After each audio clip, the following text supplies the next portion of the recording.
Welcome to the Grappling Rewind podcast. Welcome to this week on the Grappling Rewind podcast. On this week's show, it's a big preview show. We are going to recap pit submissions that took place in Mexico City that wasn't headlined by, but it featured Craig Jones versus Phillip Rowe and Joao Miyao versus Ricky Simon. We are going to preview the stacked IBJJF Absolute No-Gi Grand Prix. We'll talk a little bit about Enigma. We talked about that last week. It's currently taping as we record this. Yeah. We're going to talk about 1FC in Qatar, 1FC 166 that has some grappling matches on it. Talking about the Fight Pass Invitational 6, which is a stacked lineup. We are talking about ADCC 3, Grapple Fest 18, Toro, and Place of Peace. It is a wild preview show. We're going to go through some select matches on all of those after we get to the recaps. It's going to be a big, probably the biggest preview show we'll do this year. Yes. As always on the show, I'm your host, Maine, with co-host Miranda. Hey, Miranda. Pretty good. How are you? Doing pretty good. I don't remember the last time in the modern era, in quotes here, modern era of Grappling Rewind, that we have had this many previews. I don't think I've been on a show that had this many previews before. No, we were doing pre-show, and this whole week I was like, do we really have like eight events this week? Everything under the sun? Yeah. So, disclosure. So, we have a couple of pieces of news. Disclosure on next week's show. It'll be Zach on. Miranda's out of town. And we are going to, next week, we are planning on recapping the IBJJF GP. And Enigma. Maybe Enigma. We're not sure yet. And you can do the finals match for Enigma. Yeah, we'll do finals for Enigma. And we are also going to do trials. ADCC trials, South American trials is also. So that's the plan for next week.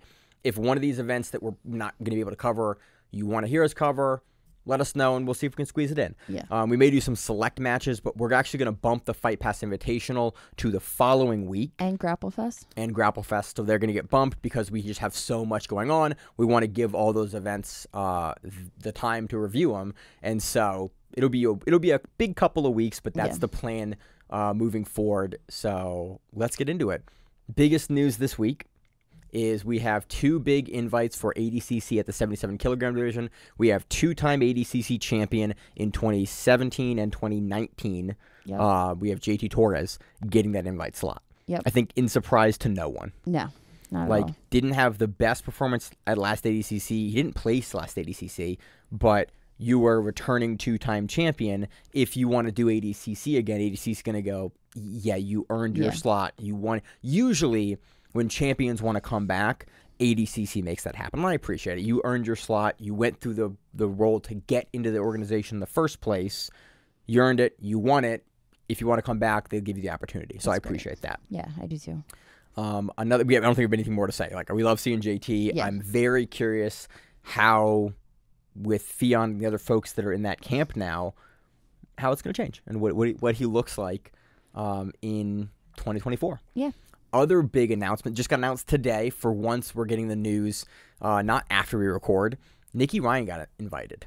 Yeah. And I think I have a theory. My theory is they don't want him to get hurt because he gets hurt all the time. He is hurt a lot, but they don't want him to get hurt at the next trials, so they just invited him in. Which makes sense. I mean, look at his previous trials performance. He's been doing trials for years. It's not saying he couldn't win it, and it's not saying it's just the fact that he is a little accident prone. He's historically injured. A lot of the time we've talked about him. It's big swaths of inactivity because he has some sort of injury. And I like your thought process on his merit. If we're going back on his merits, look at his run through the 2021, whatever the last trials he won was. That was 2023. 23 he won? Oh, no, not win. I thought you meant the last one he participated in. Look at the last trial he did. He subbed his way through everyone. He then did ADCC trials 2023. That was last year already? Was it last year or was it this year? I think it was maybe last year. No, it was 2023. Yeah, it was. He did East Coast trials for the North American trials. Yeah, that was in December. December. Everyone up through because I was still a purple belt. So, yes, it was December. Okay. I didn't think about that for a second. He has the most stacked bracket of that tournament. Subs everyone except for Elijah Dorsey, and that was a weird finals match because apparently he didn't eat the whole day. But shows that he can compete in the rules set. I think it's a I think people will kind of maybe give him shit for that for that invite. I think it's very well deserved. He's a guy that has shown historically that he can do well. I don't think he gives at a ADCC. shit if somebody gives him shit about the invite. I don't think he's a guy I want to see at ADCC. Yeah. I'm happy he gets the invite slot. He showed us that he can go perform at the world level, and he showed us that he looks phenomenal versus trials versus all those guys he beat at trials. Didn't he get invited to last ADCC championships? I think he did, and then he got his first ADCC. He won at trials. Okay. He won. Because he beat the Ruotolos. Oh, okay. At 2019 to win. He won West Coast Trials 2019. He did the trials to go to 17 because he was at Finland and he was a late day of replacement because someone got injured or couldn't do or something with a visa happened. So he got into that as like a 15-year-old. Okay. And then he does the trials. He wins the trials in 2019. And then he got invited the following year, and then he did the trials just now, did really well, got second in the biggest division essentially ever for ADCC, and then now he's invited. So that's an etymology. I think it's very well deserved. I'm super happy to see him in the bracket in the mix. Yeah, it'll be fun. Hopefully he keeps himself in one piece. I hope so, man. Please. I hope that now that we don't have to get him through 2 camps in the next 6 months, that he can heal up and he can be ready. The other thing is he might be injured already, so he can't do trials. And so I'm hoping that it's a reasonable invite. I'm very happy to see it. Miranda, let's start with anything else for news this week. Nope, that's it.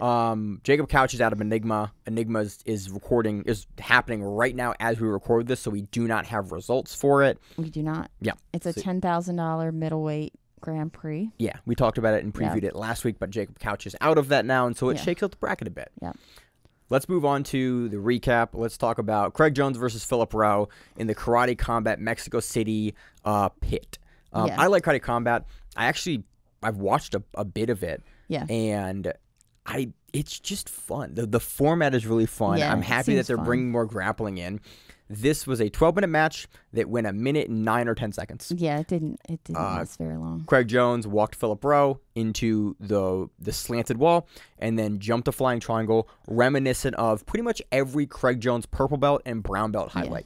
If you go back and watch Craig Jones' old highlight videos, his first 2015 ADCC, and then that era of Craig Jones, it is a ton of triangles that are set up exactly like this. If you watch Craig Jones's BJJ Fanatics triangle instructional, it features this triangle. Is it? Yep, it features this exact triangle and setup. This is kind of like if that and Anthony Pettis and his wall walk had a baby.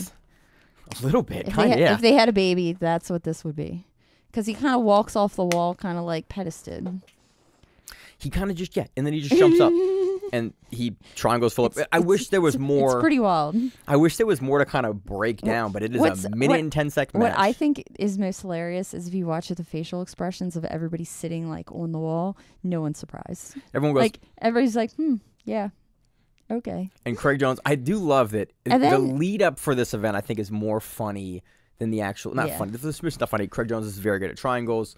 And we didn't preview it last week on the show because we forgot. We forgot because both of these matches kind of went literally exactly as we thought they would. Yeah, we just forgot to put it on the schedule, truthfully. Yeah. Sometimes that happens. Craig Jones had a 4-foot sombrero at one point. He walked out with a mariachi band. They both had mariachi bands. It was a Karate Combat puts on a great show. It looks like they put on a really fun show. He did a really short El Segundo podcast with the guy from the president of... Oh, awesome. Yeah. The guy that is the Goat Shed president. The Goat Shed guy. Yeah. He did one with him, and the Goat Shed guy said that they were going to use one venue, and then last minute when they got there and looked at it, it wouldn't work. So they had to move to this other place. And it was basically this, he said it looked like a prison because it was 3 stories. It was just big building. And he said they were debating buying orange jumpsuits for all the people that were coming in, and they would just hand you an orange jumpsuit when you walk through the door, but they couldn't do it fast enough. Oh, that's really funny. Because it would look like prison fights. That's... because it really did look like... I hate how much I got excited. You can watch prison fights in certain countries. Yeah, I'm sure you can. Yeah. I've completely lost my train of thought now. So it was a lot of fun. But it seemed like it was a fun event. It definitely, I will try to make one day. Craig Jones talked about, what did he talk about doing? He made some comment. Oh yeah, he hasn't prepared for the altitude at all, so he's gonna make it quick. Yeah, he was gonna eat some coca leaves. Yeah, that was his way of dealing with altitude. If you don't know, Mexico City is 5,000 plus feet Yeah, above, it's I think it's well over. I think it's almost 10,000. It's like it's hugely high. And so whenever they have fights in Mexico City, all of the fighters that haven't really put the time in to go to Mexico City like 2 months in advance just suffer and die because of the altitude. The UFC was also there this weekend as well. They had a brawl in the crowd. Did you see that? I did not see that. They had a brawl in the crowd, and I guess the security for Mexico, like in Mexico City, was like, "We're just gonna let him fight," and they just let like this large scale fight happen in the crowd during the fights. Viva la Mexico! So that's the Craig Jones match. Not hugely surprising. Again, I appreciate that Phillip Rowe is game and takes these matches. Craig Jones is one of the best dudes in the world. Phillip Rowe has very quietly gotten on almost every top grappler's like fight card list in grappling over the last couple years. It's kind of wild. Good for him, man. Joao Miyao takes on Ricky Simón, finishes a heel hook against the wall. Yeah. It was like K to the back, and then he tried to bolo, but like because of the wall, Ricky Simón held up against the wall to kind of not get boloed. But the problem with holding like and putting your weight into the wall is your legs are kind of still there. And so then Joao was like, "I'm just going to take one of your legs now, sir." And the setup was nice. And then immediately when Joao goes to dig for it, you see Ricky go, yeah, but you're like, I'm not gonna let you break my leg in half in a grappling match, Joao Miyao. It was quick. The transitions that Joao used were really nice. It was kind of nice to see Ricky be able to use the wall to prevent the bolo, but like you said, leaves his legs out there because... Well, when you think about it, like with a wall that's not straight up and down, you're still, when you put your hips or your butt on the wall to kind of like hold yourself up against it so you don't go down, you're using your legs to force your butt. You have to plant. You have to like plant. Push in a weird way. You don't have to with like a cage wall where you can still stand at a cage wall. Yeah, with a slant wall, you have to push into it. Yeah, so it makes your legs kind of there for like almost lighter. Yeah, for someone's taking basically. It was an interesting dynamic. I haven't seen a lot of guys finish heel hooks on slanted walls. Again, well, we haven't seen anyone do it on slanted walls.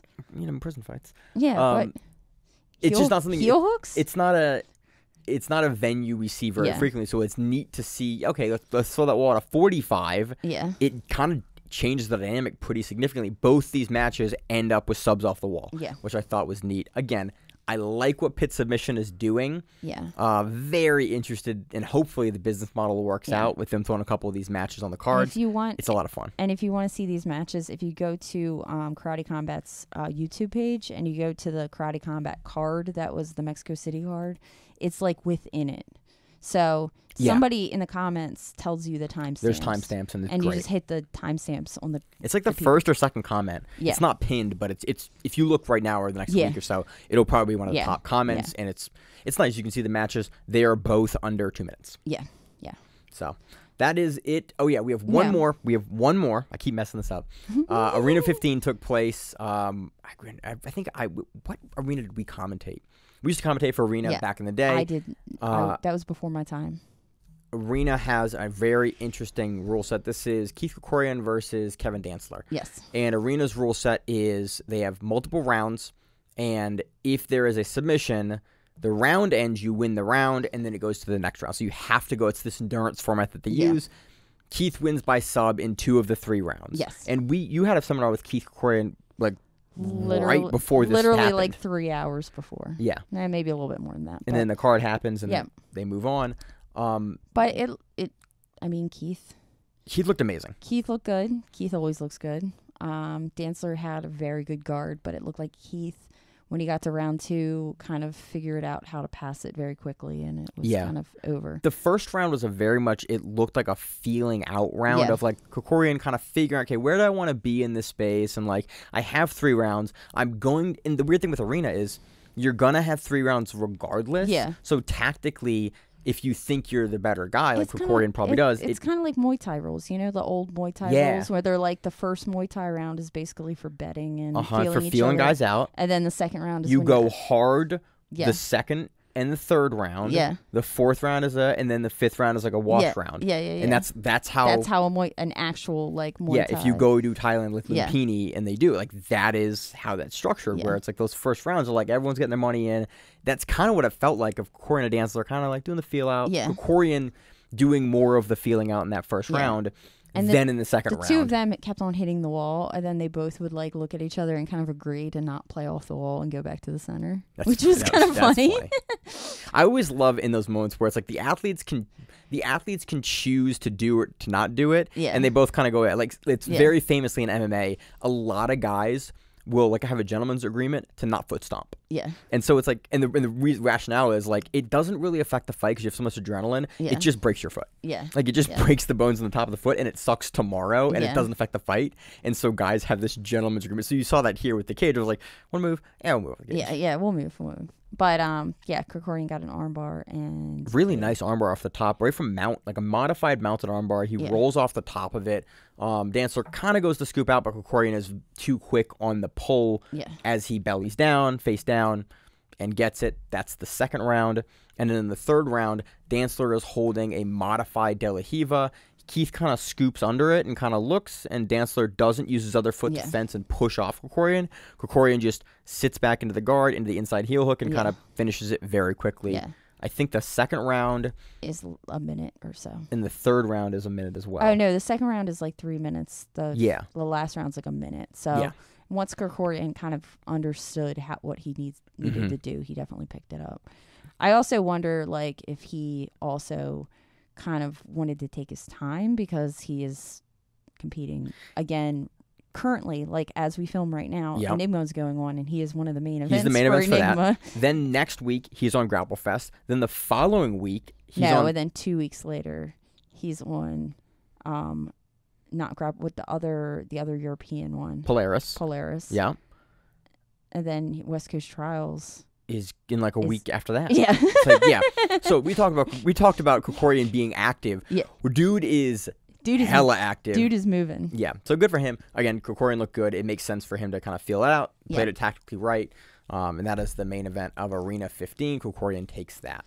All right, Miranda. We are now into the preview section. We're early into the show. We are into the preview section. We're going to start it off. With IBJJF GP. Because it's Thursday night. And we will cover it on next week's show. So we're going to start with that.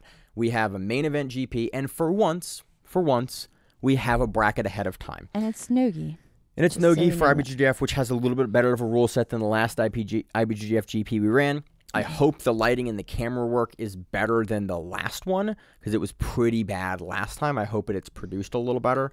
It is in Costa Mesa, California. The one that I was at after Master Worlds, that one? No, the other one. The one after that was super weird. Oh, okay. I like the one you were in. The one I was at was pretty. Yeah, the Masters World one was good. That was produced well.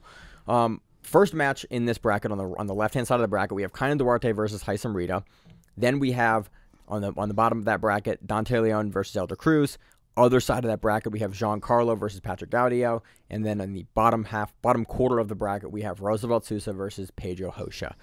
I think Kaynan versus Haisam. This bracket, I think, is matched up a little weird. I don't think this is how I would have matched it up. But if you look at how frequently the guys compete in the IBJJF system, this makes sense. It's like you take your most senior guys, you put them on the corners, and even depending on how good guys are, it doesn't really matter. Just how frequently they compete in IBJJF is what matters here. Either that or points. You could go by points.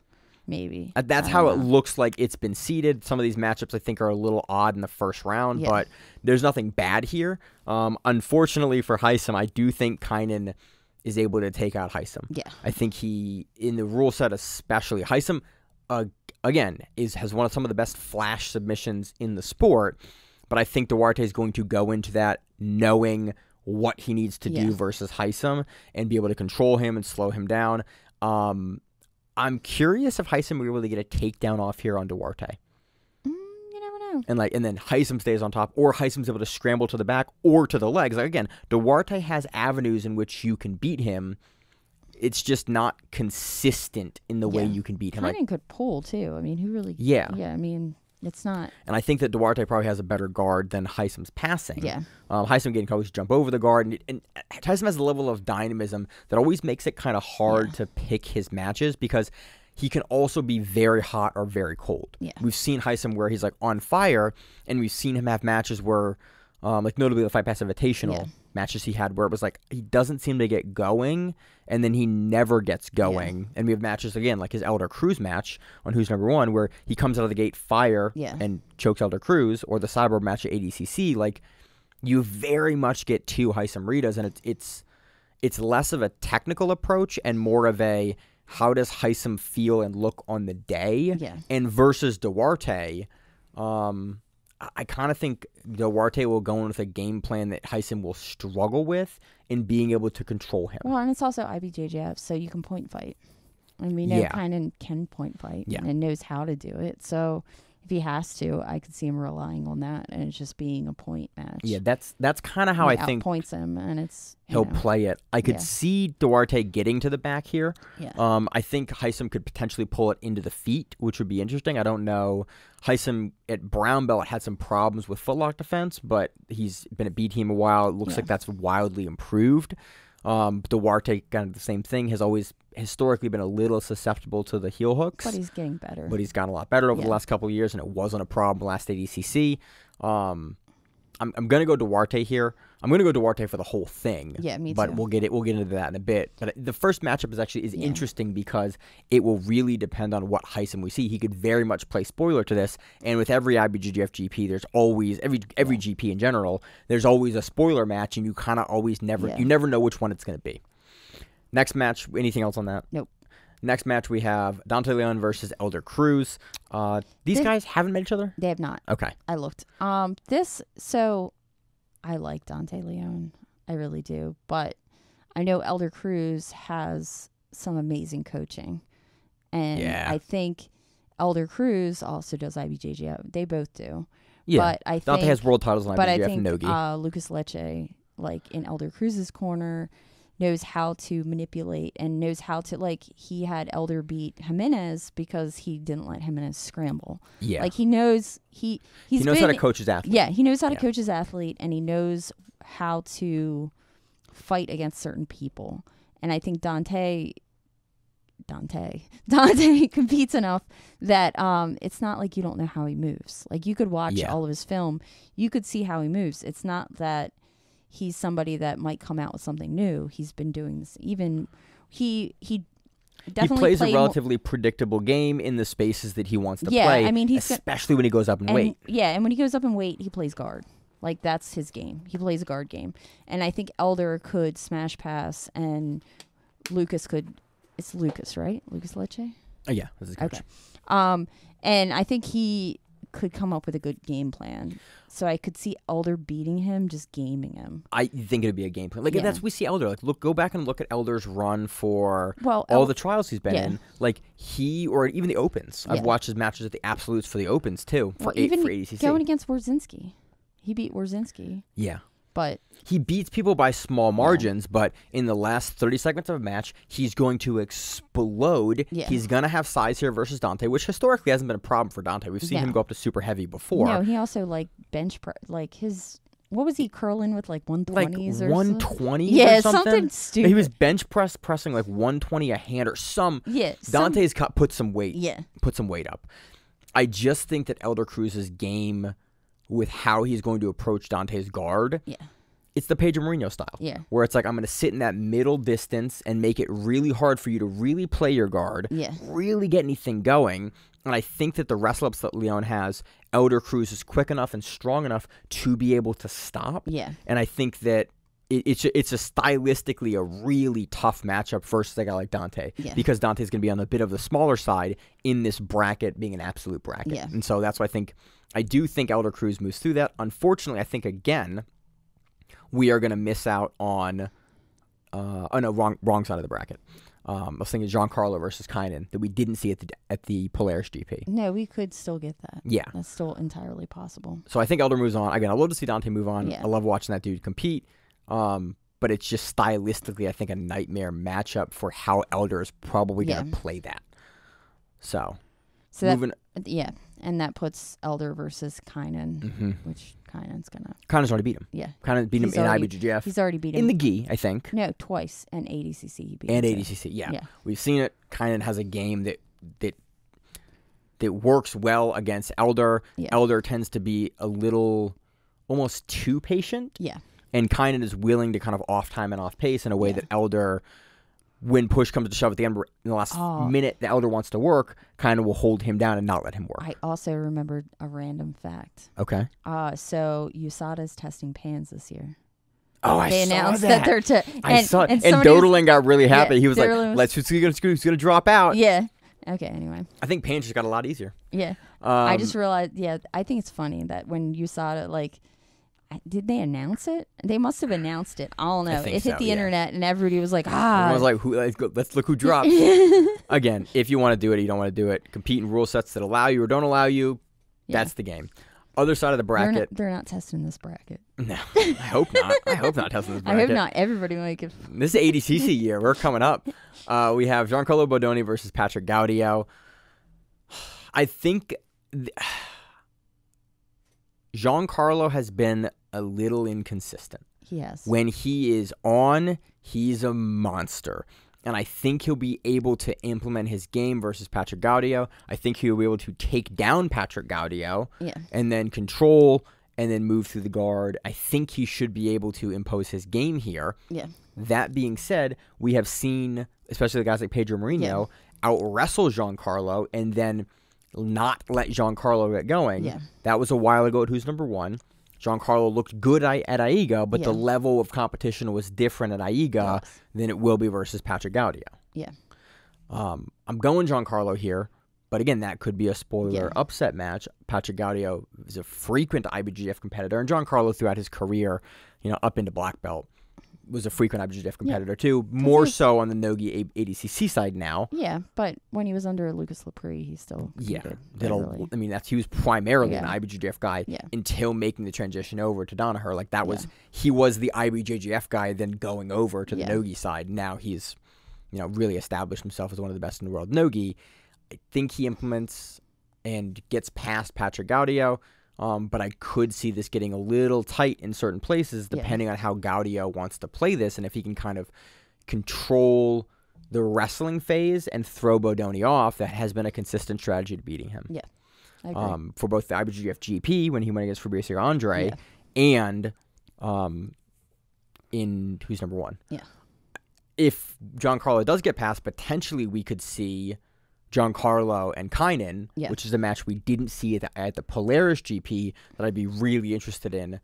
Two ADCC champions going at it is always really, really interesting. Again, different rule set. What was that finger? Yes. Just doing things. Doing things. I realize that now. And then we have next one. We have Roosevelt Souza versus Pedro Rocha. I'm going Roosevelt here. Even though he got choked by Roberto Jimenez, Roosevelt has looked better and better. Every time we see Roosevelt, I want to pick against him, and I have been. Was supposed to be in this bracket, and he's not here. Yeah, I'm a little upset about that. And then he's not in South American trials either, which makes me wonder if he's not. It makes me wonder if he's hurt. That would suck. Which makes me sad. Because again, South American trials are back to back. But he's also doing all kinds of crazy like camps where you can go like chill with him for a week and surf. You did a seminar with him. I did a seminar with him at Unity. Nice. It was very interesting to say the least. I think that both these guys have a really heavy, high stand-up game in the way they play. I think Roosevelt is the bigger guy, not by a lot. Pedro Rocha is big. He's not quite as big as his brother, but he's still pretty big. He's not quite as big as Joao Gabriel. Oh, you know why he's not doing it? He's not doing it because he's on the Fight Pass Invitational card. Oh, thank you. Okay. Yeah. I was like, I swear he was on this week. I think I've been more and more impressed with Roosevelt Souza's game in the last year. He's going against Nicky Rod. He's going against Nicky Rod? Yeah, it's a rematch. How did I not know that? Because we forgot it on the pre-show. Okay. It's on the notes later. Okay. My bad. I think Roosevelt Souza gets by. I've been really impressed with Roosevelt's game. Go back and watch Roosevelt's performances at the Nogi Worlds, and you can kind of see what I mean. Again, although he gets beat by Jimenez, had a really, really impressive run through the Absolute and his division throughout, and I think his game is really narrowed down. I think he's going to be a big, big threat to a lot of guys in Nogi. He's been on the scene for a long time, but Roosevelt is recently making these really big breakout wins to guys that he wasn't able to beat before. Yeah. And I think that he moves on. Roosevelt versus Giancarlo. It could be It could be totally either. It could be a very long match.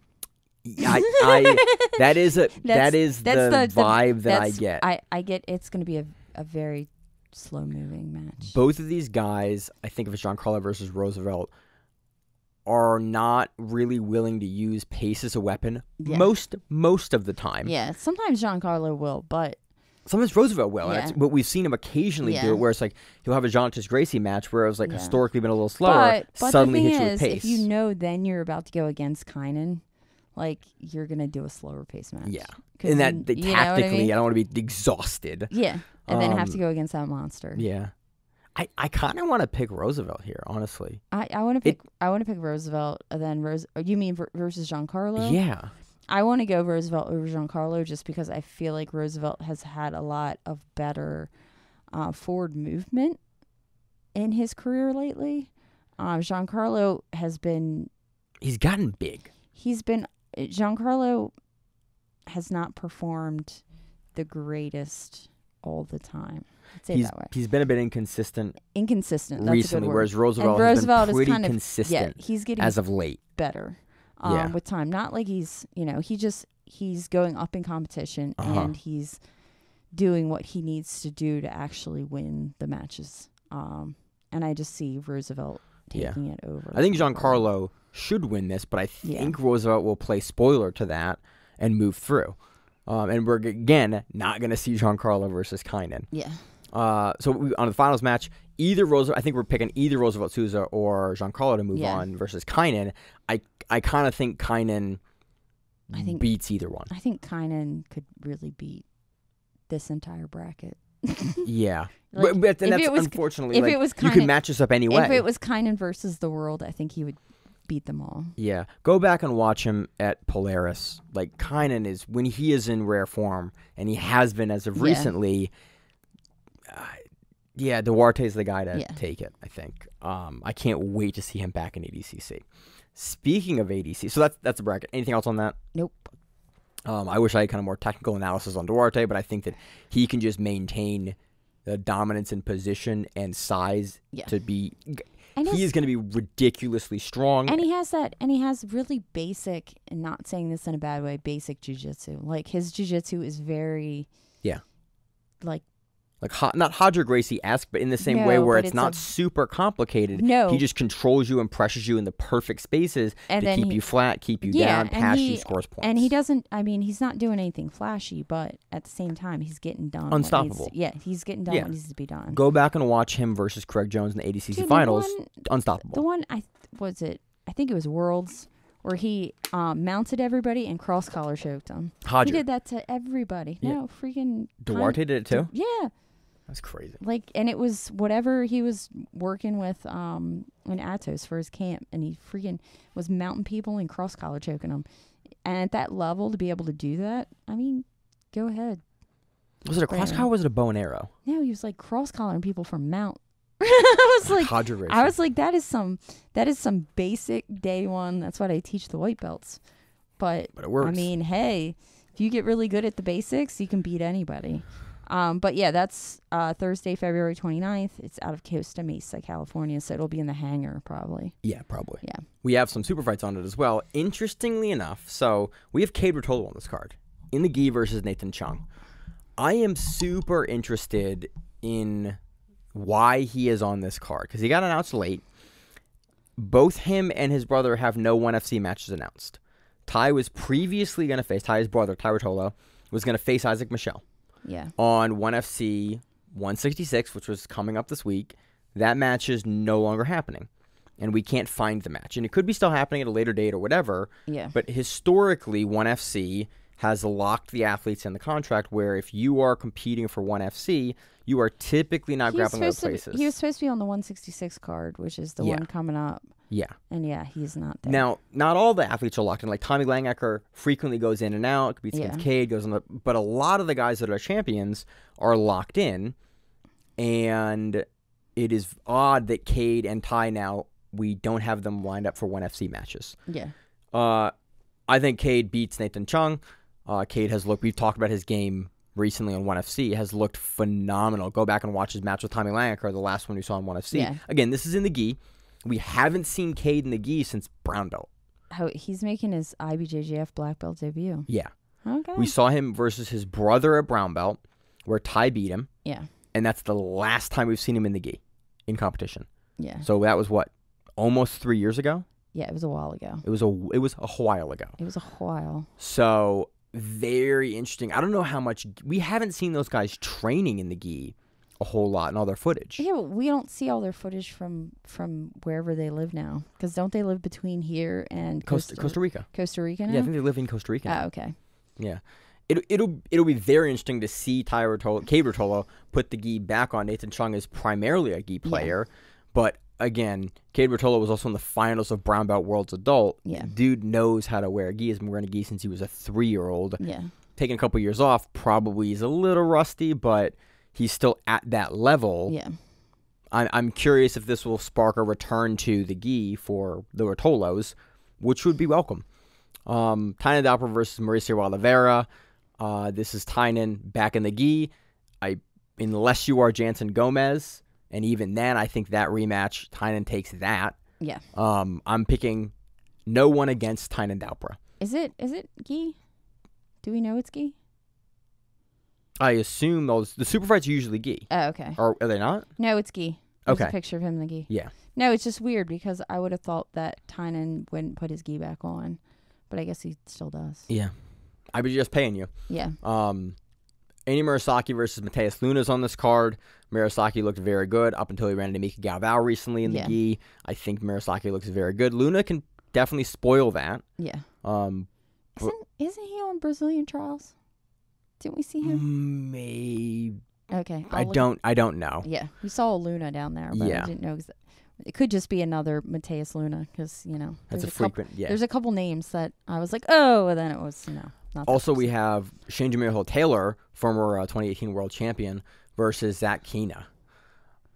This will be fun. Yeah. We haven't seen a lot from Shane recently in like the majors. Yeah.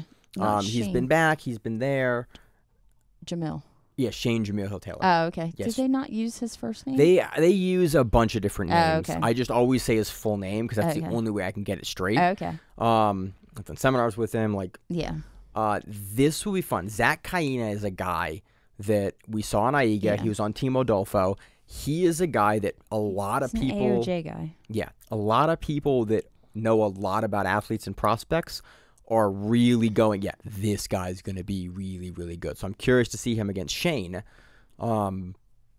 Just to see if... Not that I can live up to the hype. He absolutely can live up to the hype. Yeah. But how that match goes. Shane has been very hot and cold since winning his world title a couple years ago. Yeah. He has amazing performances where he's in the same form he was back then, and he has other performances where he either gets submitted or gets outpointed and just looks almost, I don't want to say uninterested, but almost like uninterested in the match. So I have no idea how this is going to go. Again, I haven't seen enough from Shane recently to know. I kind of am leaning for Zach Kaina on this one. There's a reason AOJ is very aware of their matchmaking, and they pick matchmaking, especially for their prospects, very carefully. But again, Shane's been a world champion. He can do it again in the gi. Yeah. This will be a good benchmarking for both guys to see where everyone's at. Yes. Very, very good matchup to have on this card. Also next week we have fight. You have anything else on that card, Miranda? Nope. Next week we also have 1FC 166. We have Osama Aswari versus Kleber Souza. Yeah. We've seen Kleber Souza before. That was one of Mikey Musumeci's first title defenses. It was a rematch for Mikey Musumeci, and he beat Kleber pretty definitively. Yeah. We have also seen him versus Osama Aswari. I saw him live in Denver. He went against Mikey. Both guys have losses to Mikey now in 1FC. I kind of think that Osama wins this. Okay. I don't really have a good reason other than I've been really impressed with his game. I've been really impressed with him on the IBJJF circuit, and I was impressed with him in the Mikey Musumeci match, just how difficult it was for Musumeci to control him until he was able to. Yeah. That's all I got. Yeah, I don't have anything on this match. But that was the card that Ruotolo was supposed to be on. It was supposed to be Ty versus Isaac, and we kind of had previewed that and had thoughts about that, and then it changed to this matchup, which we have less information on. Fight Pass Invitational. We'll do that next. Yeah. This will be fun. We have no bracket on this one. No. We just have super fights, which I like.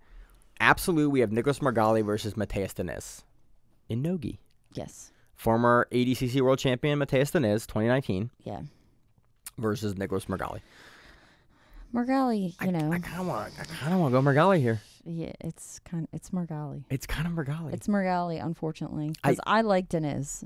I do too. I'm a fan. He's a super nice guy. Yeah, he's a cool guy. He will scream at you if you ever take one of his classes. Like he's a yeller when he teaches, but super nice guy, and he's also one of those people that you don't realize he's as big as he is until you stand next to him and you're like, oh, you're a very large man. Mm-hmm. Margali's probably the same way. I've never been that close to Margali before. Margali's imposing, to say the least. Yeah. So having spoken to him very minimally over the last couple of years. Yeah, but Margali went back to Brazil and then somehow reappeared. Yeah, his visa's back or something. He's good now. Yeah, which I'm super happy. Yeah, he made some comments about like his visa and having to leave or something. But then he came back, and then it was around Valentine's Day, and he was like, "I'm an eligible bachelor. Reach out to me." And I was like, "Oh, he's trying to stay in this country," but I don't know. Margali's I don't know back. What's going on, but yeah, I think if we kind of talk about from a technical perspective, Diniz is going to probably play guard. Margali will probably be forced as the passer. Yeah. And do we think Nicholas Margali can pass Mathias Diniz? But Diniz is not historically a super diligent, not diligent is the right word, but like aggressive leg locker. But that even really hasn't been a problem versus Margali. I just think Margali's passing is some of the best. And I think if it goes the other way around, Margali pulls and Diniz tries to pass Margali. Margali has that sweep that he does. The what is it? It's not a mermaid sweep. No, it's but you put the leg between and kick it up. Oh, it's not a lumberjack sweep. It's a balloon sweep variation, essentially. Yeah, with like a Delahiva. And it's usually he does in gi. Yeah, but he doesn't. Grip, but he does a variation of it in Nogi. Well, it's really uncommon. Yeah, I think. I'm going to tell you because I have to look it up now. My other question is, are they using ADCC rules? Because previously there was a discussion and there was some discussion about the chain. Yeah. There was some angriness. There was some differences. I think they might be using just straight up ADCC rules, but they might use a different format again. We're not quite sure for this one. I go Margali. I think he's able to outpoint Mathias here. Yeah. Lasso. It's a lasso. Yeah. He does a lasso sweep, which is, he does it from, it's lasso Delahiva. Yeah. And he's amazing at it, and he does it in Nogi too. So, I mean, you're basically going to get, if he sits to guard, you're going to get swept, unfortunately. Yeah, I kind of think so. That's kind of how it works. I just don't think Mathias is able to hold down Margali either from guard or as a passer. Yeah. I think Margali is going to be able to get up and use his hips to get underneath Mathias and force a level of like scramble that Mathias really doesn't want to have. Yeah. Because historically, Mathias has been a very like ironclad. He gets you, he folds you down, and then that is the game he plays. He's a very strong, like dense kind of guy, who plays that imposing, gritty. Kind of very much like Duarte. Yeah. Like the very slow, grindy, like I think even more so than Duarte. He just kind of like sits onto Margali, you and then stops you. always forget how long he is until he competes, and then you're like, oh, he has a really long He has legs. some super interesting attributes to let him do what he does. So I think I give it to Margali here. I don't think he submits Mathias. No, I don't think so. But I think he wins, but I don't think. I think he wins, and I think he wins kind of dominantly. Next one we have Mason Fowler versus Pedro Mourinho. I'm going Mason Fowler. I don't know here. Pedro. I think Mason has the ability to pick it up when he needs to. I think Pedro does too, but I think that Pedro in the ADCC rules tends to play a little too passively. Yeah. And Fowler. Is this going to be another one of those, like, there's going to be a million freaking penalties in this? I think they've changed it. I think they're going to change it. Because that was some bullshit that we dealt with. I loved it. Fowler can make mistakes, and Pedro Mourinho has one of the best guillotines in the world, and we've seen Fowler get guillotined before. It's been a while, but it's happened. Where's Nicky Rod? He's not there. And Jimenez. Okay, I'm looking. Well, you look it up while I keep talking. Make sure that's the right event. I think that's the right event.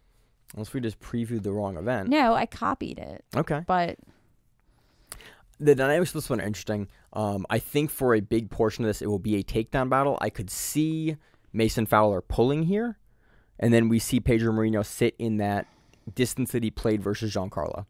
Yes. That half cut, half knee cut where you can't really wrestle up on him, but you also really can't play your preferred guard. I think that's what we're going to run into here if Mason pulls. And that's sort of my question of, like, if Mason decides to play it that way, is he going to get stuck in that no man's land that Giancarlo got stuck in, where it's like, well, I can't really get something going, especially if Pedro Moreno is able to take Mason Fowler down. Then we're stuck with, okay, well, now Pedro Moreno has the points. He doesn't really, he can ride negatives out if we're in the ADCC rule set. We're on the wrong card. All right, we're back. A little technical difficulty, but hopefully it doesn't come across. And now I just called it out on the show. So, yeah, this is an interesting one for Pedro versus Mason. I think that Mason is super consistent, but Pedro is honestly is so hard to game plan against, and that performance on who's number one makes me kind of think I want to pick Pedro Moreno. Okay, I'm going. But that's just for me. I'm going Mason Fowler. I want to pick Mason. I want to pick him. Yeah. But Pedro has just played spoiler so many times to guys with good rounded game plans. That style. Yeah. Reasonable. Okay. So we got out of order here. We now have, let's go to the main event here. We have, wait. They're right there. They're in bold. Craig Jones. There we go. That's why. Craig Jones versus Rafael Lovato. I love Rafael Lovato. I love him too. I think Craig Jones takes this. I think Craig Jones takes it, but Lovato, I give it to Lovato for taking this match. Lovato can do what Duarte and Mathias Luna have done to Craig Jones. He has that style where it's like he can get on top of you and he can slow you down. And I just overall think that Craig Jones is a little more in his prime than Lovato. What I could see happen is I really could see Rafael.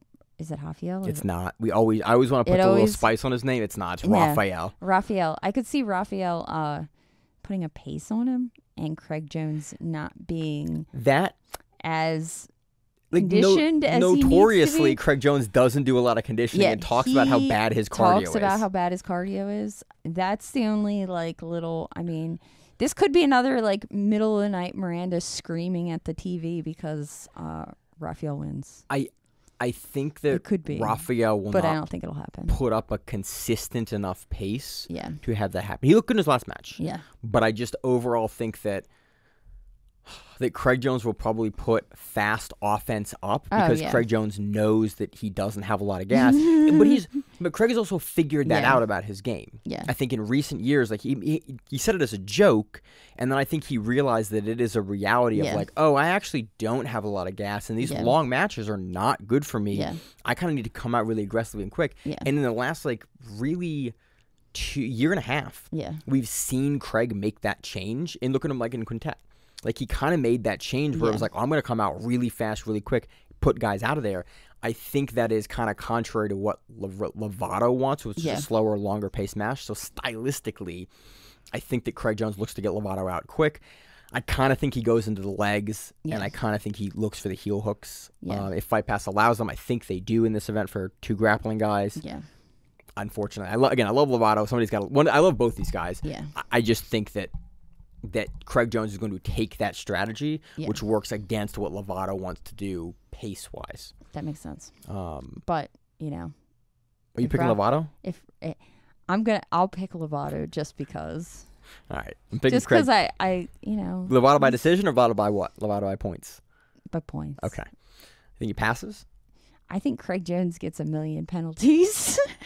Could be that. It could be that too. No, I just think he puts a pace on him. That's the only way. Okay. The only way he's really going to get him is going to put a pace on him, and then Craig is either going to fail to act or he can have one of those weird matches like we have versus Sean Brady, where he just kind of stays in no man land and never really goes for anything. Yeah, that could happen too. Yeah. So I'm going for Rafael for that reason, and just because He's one of my favorites. I'm picking Craig to not make the same mistakes. All right, let's get on to the weirdest rematch. Nick Rodriguez versus Roberto Jimenez. This is a great rematch. This is a great rematch. This is the best match. No, it really one of the best matches of the weekend. It's, in all honesty, it is probably one of the ones I'm looking forward to the most. Which sucks we're not going to cover it next week because this will happen after we record the pod. Yeah, we're recording early on Sunday. But you get to do it with you get to cover this match with me. I do get to cover it in with 2 you. weeks. Phenomenal, Miranda. We get to discuss it, and then you can see how excited I get about it. Nick Rodriguez versus Roberto Jimenez. If you didn't see the first match, it happened on one of the Third Coast Grappling Kumites, and we were all like, Nick Rodriguez should win this, absolutely. And then Roberto Jimenez went. He was undersized. He was 170 at the time or something, and Nick Rodriguez was 230.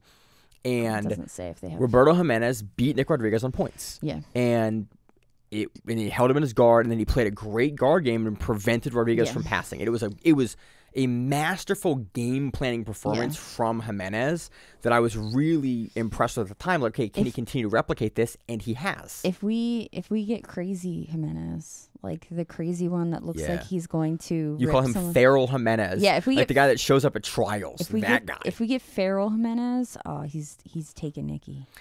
So my question is, it's how it's going to go. Where Jimenez is going to play guard. Jimenez is going to take his back.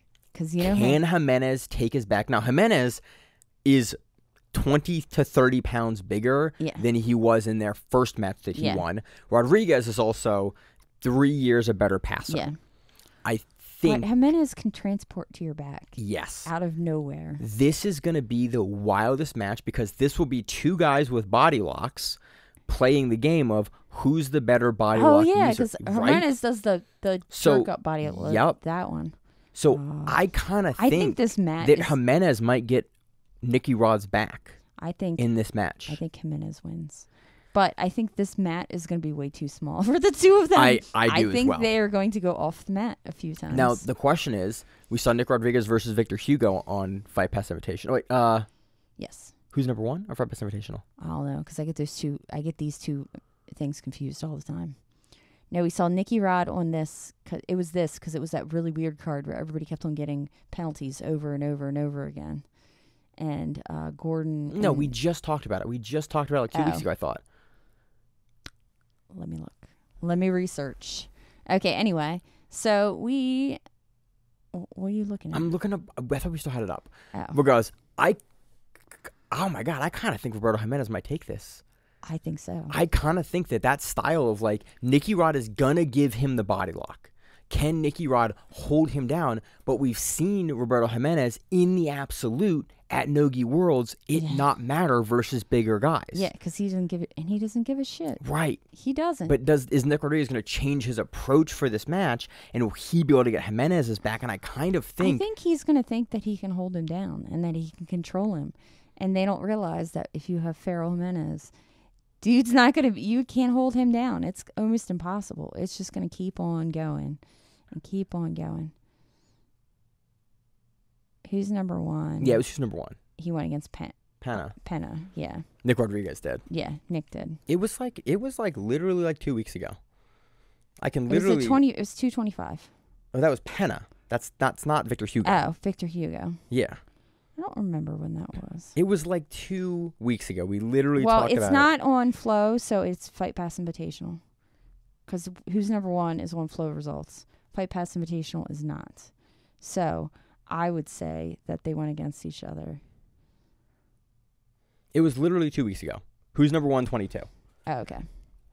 And Flow doesn't have their own results for their own event on their service. Oh, which is amazing. That's great. That's wonderful right there. Nick Rodriguez can absolutely beat Jimenez here. He can absolutely pass and smash him. But Jimenez can absolutely get his back and finish him. Yeah. So... And take down a giant. Yeah. And then I'll probably dance a bunch. I don't think... Now, the question is, does Nick Rodriguez go into the legs? Jimenez has gotten a lot better at defending leg locks, but we saw Nick Rodriguez use that toe hold versus Victor Hugo and versus Gordon Ryan. Does he, at one point, just drop down and throw a toe hold on Jimenez and finish him with a toe hold? I think that is the strategy if he wants to win. Yeah, I think he has to. I think he has to do something like that. And I think when I did the seminar with Jimenez, he basically said that he taps to footlocks, but if he's going to get choked, he's just going to go. Yeah. So I think that Nick Rodriguez wins this by toe hold. I go Roberto Jimenez by the back. Right. Rear naked choke or some sort of I choke think this is a dichotomy match. from the back. If you're curious how the first match went, go back and watch it on Third Coast. I don't know where you can find it nowadays, but it's a really interesting tactical match. The internets have to have it somewhere. I kind of think this is going to be the same thing. This is a Yeah. battle of the body log from the bottom or from the top. We talked about that. Fowler. Victor Hugo is on this card as well versus Roosevelt Souza. This is big man Flo, big guy from the bottom. Oh, Victor dude, Hugo. that's Roosevelt Souza, like 2 events in a row. Yeah. Yeah. A couple days after. Yeah. I think that Victor Hugo is going to entangle him in the guard, and I think that Victor Hugo is going to win this on points. Yes. He might submit Roosevelt Souza, but I think that Victor Hugo's guard is just monstrously difficult for anyone to deal with, including Nick Rodriguez. Yeah. I think that he's able to beat Roosevelt Souza. Again, could play spoiler though. Rolando Jr. versus Cody Steele.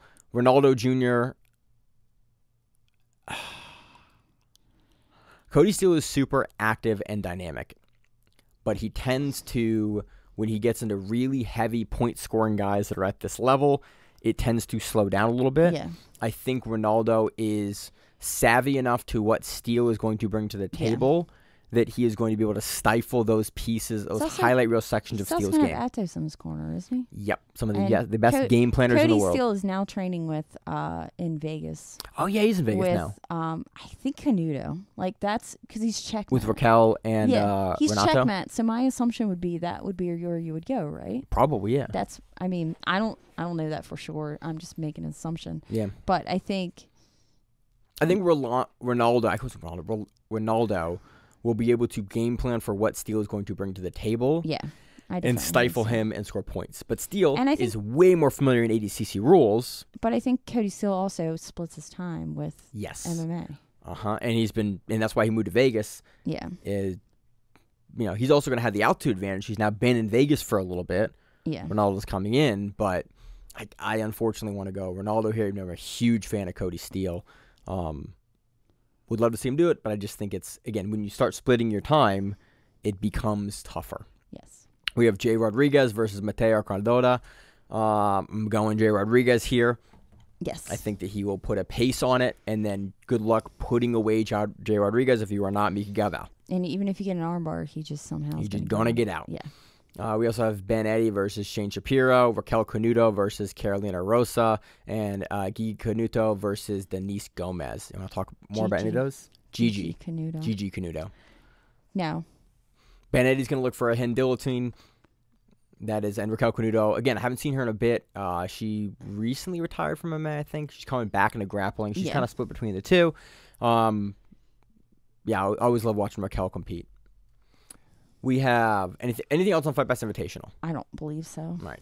Moving on to the South American trials. We are not going to go through all the registrations for South American trials. There's only like 230 people registered. 258, I think. But the women's divisions don't. This is the first South American trials, so the women do not qualify in this one. This next week will be the second South American trials where there will be women qualifying for the three divisions. It might be smart just to do both at the same time to cover both of them. Maybe. We could. Yeah, because that would make more sense. But I don't know. We'll figure it out. We'll play it by ear. We may or may not cover South American trials next week and just do both of them. We could. Yeah. But again, we're trying to figure out how to do this. There are so many events and so many interesting matchups happening in the next literally 10 days. It's very difficult for us to kind of triage it. Kennedy Masael is registered, former world champion in ADCC. 2019, took his dad's spot, won it. Didn't win it 2 years ago, but he is registered. That is, and he's been looking amazing. That is, look at him at AIGA. Yeah, that has been one of the most notable registrations that we've had. A bunch of other very, very good grapplers are registered as well, but that was the one that stuck out with me. Like, ooh, Kennedy's registered. When a former world champion registered for trials, that says something. It does. But again, it's 258 people. We also have ADX3. You want to do that first? Or want to do Grapple Fest first? ADXC3. ADXC3. Yes, we'll go with that next. All right, ADXC3. We have main eventing. We have Bruno Lima versus Jansen Gomez. Should be a ton of fun. We just watched Bruno Lima. Jansen Gomez coming off that world title. Yeah. I think Jansen Gomez. You beat Tainan Dalpra. Yeah. You beat Tainan Dalpra. That is That is the only thing I'm going to say, and it's a gi match. It is. It's the rounds with ADCC, which is weird, and I'm not a huge fan of that. But I like the fact they tape the belts so the belts can't come Yes. we both love that. It's like, hey, man, you tape them up, and then we're done, and there's no bullshittery with that belt. Yeah, Bruno Lima just recently won World Pro, but again, Jansen Gomez beat Tainan. Until like 15 people beat Jansen Gomez, unless it's Tainan, I'm picking Jansen Gomez on that alone. Like that alone is what makes me pick Jansen Gomez. We have Bia Mesquita versus Jennifer Maya. That is Nogi. We don't see Bia a ton. We see her at IBJJF. Jennifer Maya, we see her very at good. ADCC. What are you talking about? It's been, what, 2 years? I don't know. She looks angry. She looks super angry every time, and I love it. She just looks like she wants to hurt someone. Yes. And she is...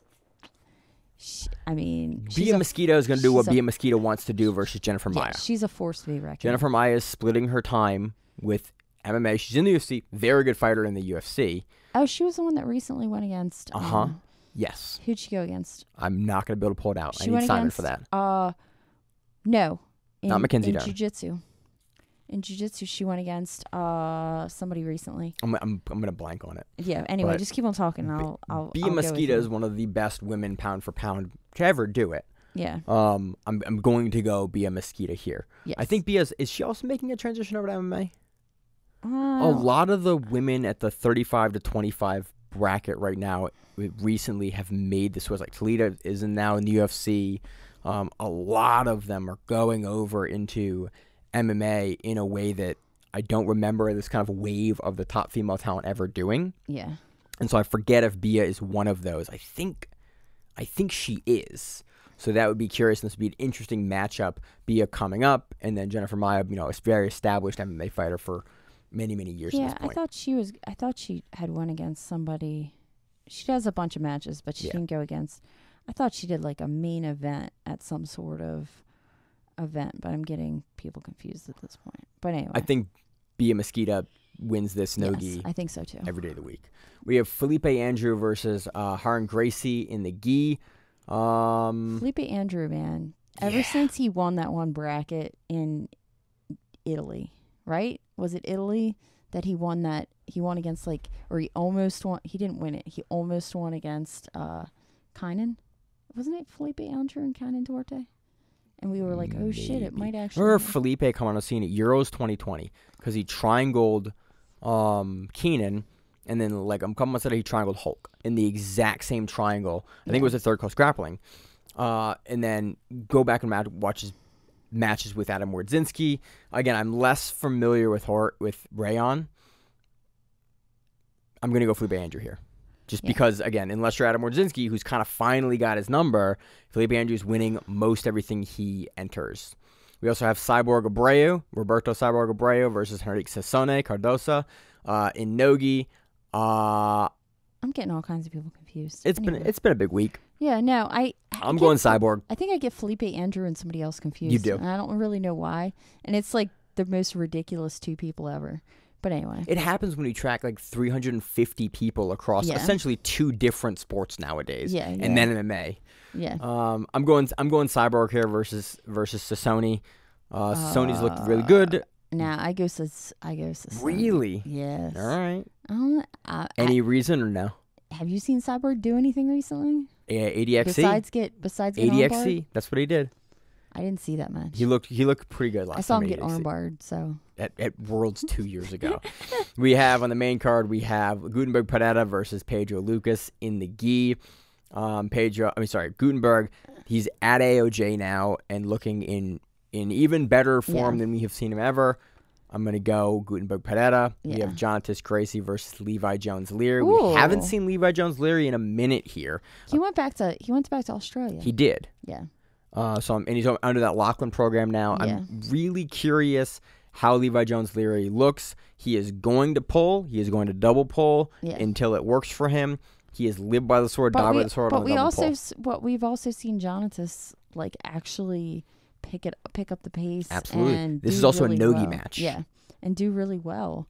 And so I would go Levi Jones-Leary if this was gi. Absolutely. But if it was being gi. this is no gi, I'm going Jontas Gracie. I'm going Jontas Gracie too. I think that the pace will maybe get Jontas Gracie in trouble. Yeah. But I think he is so much more comfortable in no-gi. Yeah. It will, unless Levi Jones-Leary's been putting time with Lachlan. Yeah. And suddenly that heel hook game from the back, from the inverted position, is there. I could absolutely see Levi Jones-Leary hitting the exact same entry that Lachlan used in 2019 at the World Championships. Yeah. On Jontas Gracie, with how Jontas Gracie elects to fight out of leg lock positions. The way he makes the turn is the exact same way that the guys in 2019 made that turn. And Jontas Gracie has historically had some bad knees. So, yeah, it's either Jontas Gracie via pressure and points, but Levi Jones-Leary absolutely can get underneath him in no-gi and look for the feet. Sounds good to me. We also have Julia Alves and Anna Schmidt as well. We have Fabricio Andre versus Ruan Alvarenga. That's who I get. I get Fabricio Andre for whatever reason. And Felipe Andrew. And Felipe Andrew. Two F and A names. Very, very different weight I know, classes. and two completely different people. Like, they don't look the same at all. And they don't act the same at all. But I think these guys met at ADCC trials a couple of years ago. They met in 2021. Surprise me. I think it was a trials match. We're looking at the Just Magazine here. It has a great preview lined up. They said they met back in 2021. I think this was a finals for trials. And I think this is what Ruan won trials. Andre won trials too. Ruan won trials because remember he went against Gabriel Souza and he almost guillotined him out, and then Gabriel said he didn't go out, and there was that big controversy. Yeah, he didn't go out directly in front of us. Yeah. That was on the map. map. It was World Championships. Yeah, that was directly in front of us. This is fun, Nogi. I'm gonna go for Fabricio Andre, just because that judo be hitting different recently. Yeah. That's what I was trying to talk about earlier because I was confusing the two gentlemen. Fabricio Andre almost won against Kaynan. Remember? I didn't say almost won, but like he had a very good showing. He put some shit up against. He did. He beat Giancarlo. Yeah. In no-gi, like Yeah. I'm going So again. I'm Ruan going- is quick. Yeah, he is wildly quick, but Fabricio has looked so good But recently. he threw Kaynan. That was what it was. Yes, like he with a threw variation of Uchimata. Yeah, he threw him. And it was like, oh shit. Yeah, so I'm going for Fabricio Andre. Again, Alvarenga has a win over Fabricio in a couple years ago, but Fabricio I don't think is the same guy. Yeah, and it's no-gi. We have Sam Nagai versus Israel Almeida. Sam Nagai is current world champion. Also is the crown winner. Yeah. This should be a lot of fun. We have Big Dan Manasuri versus I didn't see this. Pedro Alex. That's a no-gi. Again, look for Big Dan to do Big Dan stuff off the cage. Look for him to go into the guard and then rip guys' legs off. His last match with Max Jimenez was something happened. I don't know what happened to Dan, but Dan looked like he took a injury in that match. So I hope he's not injured now. Yeah, hopefully he's better now. We have a bunch of other matchups on the card. It should be a really, really fun card. I'm not sure if we're going to be able to actually recap it. We're probably not going to be able to recap it next week. Yeah. It may be the following week. We may piecemeal recap it. Is it pay-per-view? I think it is pay-per-view. It's pay-per-view. And we have 3 pay-per-views next week, and so we will play it by ear. But again, if those matches, there are great matches on the card, it will just be a time thing for us if we are able to cover it. And I want to be full disclosure with there are 9 events happening next weekend. And you're competing. Yes, I am. We have Grapple Fest 18 also happening next week. That is Keith Krikorian versus Gabriel Souza in the main event. I'm not going against Keith. I don't want to vote against Keith. I'm not going against Gabriel Keith. Souza has looked very good. Other than the match he had versus Kennedy Maciel at Aiga, Gabriel has looked very, very good. Keith. And he's one of those guys, like, at the last minute can all of a sudden win a match. Yes. Like, he might be losing, and not like he's losing significantly, but he might be behind, and then all of a sudden he somehow picks it up and just runs away with it. Keith has been much more consistent recently, but we've seen him kind of be more comfortable, not on the back foot is the right way to put it, but willing to take his time at his fight to win match, at the Dantzler match, and in other matches, very comfortable competing. Gabriel Souza seems to be having a little more urgency in his matches recently, and I'm curious if that will feed into Krikorian's game or if Souza will be able to implement versus Krikorian. Yeah. This is, again, a very... whoever wins this, I want to see fight Ash Williams. Okay. or Damian Anderson. Okay. Those are the two guys I want after this. This is a really, really tough one to call, just because I think it will be very, very close. But it's hard for me to make a pick. I go for Keith. Yeah. Yeah. We have Luke Griffith versus Paul Lowski. I'm not very familiar with Paul's game, but Luke Griffith is the plus 120 or plus 99 kilo champion for Grapple Fest. Yeah. The champion's going to reign supreme. Luke has looked very good recently, looked good at the ADCCs. I think that he won trials recently as well. I think he's going to continue to kind of hone his skills in the preparation for his second ADCC coming up.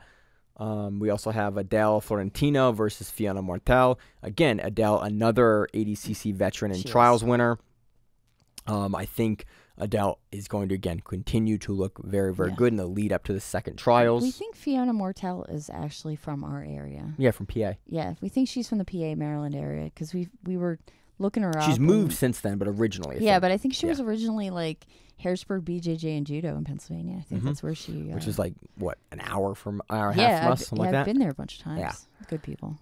We have Hannah Griffith versus Cheryl O'Brien. Hannah Griffith, we've seen a little bit of her. She's Luke Griffith's younger sister. She did trials recently, looked pretty good. Yeah. Wasn't able to win. I'm curious to see how she looks versus Chanel O'Brien. We also have, I've put Luke Griffith here twice. That is what we have for Grapple Fest 18. Happens on March 2nd. He's going to go again against the same guy at a different time in the card. Just for shits and giggles. We have Police of Peace, a different event. The most interesting matchup on the card is Sam Michael, the promoter for Emerald City Invitational. I would love to see those guys come back. Black belt. Yeah, just recently got promoted to black belt by Tom DeBlas. Really great guy, really great promoter, and very frequent competitor still, both in MMA and in jiu-jitsu. He's taking on Chris Tran, who is a guy from Crazy 88 down here locally that I haven't seen Chris in a while compete. He's mostly on the IBJJF Master Circuit now, I think, but super, super dominant brown belt competitor, and it's cool to both see these guys go against each other at black belt at like 135. Yeah. We also have Toro Cup, which is March 2nd. That is main evented by Linda Bergamasco versus Kim. You do the names? Lydia Bergamasco versus Kim Kratzenberg. And me. And Miranda's on the card. Yep, I'm on the card a little bit later. I'm brown belt, so I'm not at the very end. They readjusted their like they don't do the black belts and brown belts in the middle. Yeah, they don't do that anymore. They do it in order. Yeah, for years, Toro Cup. Toro Cup's been big friend of the show and like very, very great organization for many years. It is a charity event. Charity event, yeah. To support charities in North Carolina, and we love what they do. Typically, what they have great matchups over the years. Josh has been on it a bunch of times. You've been on it before. Like they put great matchups out. I'm going to be asking them to move me earlier so that I can make a flight because I don't want to get stuck in North Carolina. They used to run it where they'd run their blue belts and up through, and then they'd run their brown belts like middle of the card, black belt title fights, and they'd have a bunch of essentially dark card matches after, which is really cool. But it was always hard for us to find the matches because they were the main event matches that we were really curious about. They were in the middle. And this is a pay-per-view event again. They're not on. They were on Flow for a little bit, minute, and then they left and they went back to pay-per-view. And a lot of guys are doing that. We're hearing a lot of rumblings of a lot of folks moving on and off of Flow for whatever reasons, but that's pretty common in the space nowadays for everything moves places. So that is Toro. So you can see that if you choose to. Everything we are taping right now. Enigma is running. Jacob Couch is out of that. We have a bracket, but you're literally that will have happened by the time that you hear this. I don't know because it didn't start until 7. And there's a shit ton of matches on that card. And this comes out Tuesday morning. Yes, but okay. Well, it's not right this second done, but there's a lot of matches on that card for it to be a Monday card, which is kind of wild. It's crazy. It is. So it's happening right now. By the time that this comes out, it'll be there. We have our bracket, Miranda. What's your pick? I think finals is going to be David Garmo versus Max Hansen, and I think Max Hansen will win. I think it is David Garmo versus Johnny Tama. Oh. I think Garmo wins. You think Tama beats Hansen? Yeah. Okay. That's how I think it goes. I think it's either I think on the other side of the bracket, it's either Davis Arce versus Oliver Taza because Davis just has a win over Taza. Yeah. Or it is David Garmo versus Arce or Taza, and I kind of think David Garmo moves through. Okay. You know, either one of those guys if he doesn't get. It's also Reese Lefevre versus Keith Krikorian. Oh yeah, that's happening from the event. I forgot about that as well. Well, it's not the main event is actually the finals for the Grand Prix. But the other main event is Reese Lefevre versus Keith Krikorian, which we talked about last week. Yep, we previewed that. So we're not going to preview all of that again. We think Keith will win. Yeah, Keith is awesome. Yeah, Keith's awesome. That's what we got. This is, I think, the biggest preview show that we have done probably since like 2018. Yeah, it's a crazy. And even then, I don't think we ever previewed this many cards because there just weren't that many organizations back in 2018. Yeah. So it's a great time to be a grappling fan. There's tons of scuffle going on. You got anything else, Miranda? Nope, that's it. You're going to North Carolina this next week for Toro Cup? Yeah, I leave Friday for Toro. Trying to get myself moved a little bit earlier on the card so I can make my flight and get back home. And not get stuck in North Carolina because I already did that once this year. Actually, that was last year. But anyway. I've been in North Carolina in about 8 years. Whenever I go through Charlotte, which thankfully it's like a direct from Raleigh to Philly. Hopefully I make my first flight and it's not the second flight. The second one goes through Charlotte. And if you're from the Charlotte area, I feel bad for you because that airport, man, I never have good times in that airport. That airport always drives me insane. Yeah, I've had some fun flights recently down to Georgia, and so. But you made them. I did make them. They were one of them was delayed by 3.5 hours. Actually, no, 4 hours. But I did make it. That's why you have to get the lounge access. So you go sit in the lounge. You keep telling me to do that. Now that I fly more for work, I might talk to you more about that and figure it out. Yeah, but I've got some travel planned in the recent future. We're going to move the recording dates around. The podcast will still come out at normal time as always. But I got nothing else. I'm just going to go back and do some more astrophotography because I got some new rigs for that. So I'm excited to take more pictures of the sun and the stars. It'll be a lot of fun. Yeah, it's fun. As always in the show, I'm your host, Maine, my co-host, Miranda. And we are the Grappling Around. So, Matt, whatever it is, stay safe. If you like the show, please consider sharing it on Facebook with the folks at your gym. It's the best way that we grow the show, and we really appreciate it. You can reach out to us on email. We also have Instagram. We have Facebook. We have Twitter. We have Google+. Until that shuts down. We have a website. If you have an event you would like to have us cover, please let us know. If you have a name, like most people do, and you'd like to have us stop butchering it, let us know. Reach out to us. The show is also available on YouTube, Spotify, in addition to iTunes and every other podcast service. We very much appreciate your time, and thank you.